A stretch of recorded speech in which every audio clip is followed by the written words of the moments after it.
200 বছরের পুরনো ইতিহাস যেন হার মানছে হাতুড়ির আঘাতে। ইতিহাসের সাক্ষী হয়ে দাঁড়িয়ে থাকা স্থাপনায় এখন শুধুই ধ্বংসের চিহ্ন।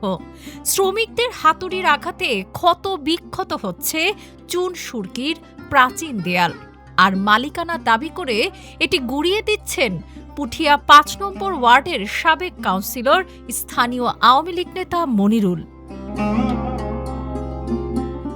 রাজশাহীর পুঠিয়ায় রাজবাড়ির প্রায় ৫০ মিটার উত্তরে দাঁড়িয়ে থাকা দোতলা ভবনের স্থাপনাটি নির্মিত হয় ১৮২৩ থেকে ১৮৩০ সালের মধ্যে। গবেষকরা জানান, এই ভবনে রয়েছে ব্যাপক প্রত্নতাত্ত্বিক গুরুত্ব। একসময় এটি ছিল রাজবাড়ির কর্মকর্তা কর্মচারীদের আবাসন। পুঠিয়া আরানি সড়কের পাশের এই ভবনের পেছনেই রয়েছে ঐতিহাসিক শিব মন্দির। কেন ভাঙছেন এই স্থাপনা জানতে চাওয়া হলে মনিরুল জানান, তার কাছে বৈধ দলিল আছে। ভবনটি জরাজীর্ণ হওয়ায় ভেঙে নতুন করে ভবন তৈরি করবেন তিনি।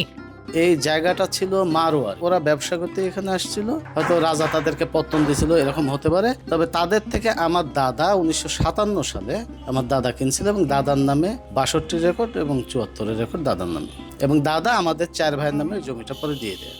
সরকারের সম্পত্তি সরকার নিতেই পারে, সরকার সবার সম্পত্তি নিতে পারে, সরকার দাম দিবে নিবে। রাজার কোনো বাড়ির অংশ না এটা। ভবনটি গ্যাজেটভুক্ত না হলেও এটি রাজবাড়ী কমপ্লেক্সের অবিচ্ছেদ্য অংশ। বিষয়টি ঊর্ধ্বতন কর্তৃপক্ষকে জানানো হয়েছে বলে জানান জাদুঘরের কাস্টোডিয়ান হাফিজুর রহমান। ১৯৬৮ সংশোধিত ১৯৭৬ সালের প্রত্ন আইন যেটা আছে, সেই আইনের মধ্যে ধারা ১৯-এর ৩ এবং ধারা ১২-র ৩ এই আইনে লেখা আছে যে কোনো প্রাচীন ঐতিহাসিক নিদর্শনের পাশাপাশি যে কোনো ভবন ক্ষতিগ্রস্ত হয়, মানে কোনো ঢেকে ফেলে এবং কোনো ধরনের স্থাপনাটা দৃশ্যমান নষ্ট করে, এই ধরনের কেউ করতে পারবে না যদি সে ব্যক্তিগত প্রপার্টিও হয়। সেই আইনের বলেই আমরা প্রত্নতত্ত্ব অধিদপ্তরের মাধ্যমে উপজেলা প্রশাসনের সহায়তায়, উপজেলা পুলিশ প্রশাসনের সহায়তায় প্রথমত তাদেরকে বাধাগ্রস্ত করি। রাজবাড়ির ভেতরে এমন ভাঙচুর মানে শুধু একটি ভবন নয়, বরং পুরো ঐতিহ্যের ওপর আঘাত, এমনটাই বলছেন স্থানীয়রা। এই ভবনটির দিকে তাকালে একটা ইতিহাস ঐতিহ্য আমাদের মনের মধ্যে উকি দিত, আমরা যার ঘ্রাণ পেতাম।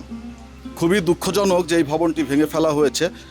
আমরা জানি সম্প্রতি ৪ঠা মার্চ সরকার একটা আইনের মাধ্যমে পুঠিয়া রাজবাড়ির ৪টি স্থাপনা সংরক্ষিত ঘোষণা করেছে। তারপরেই কিন্তু এই ভবনটি ভেঙে ফেলা হলো, যা খুবই দুঃখজনক।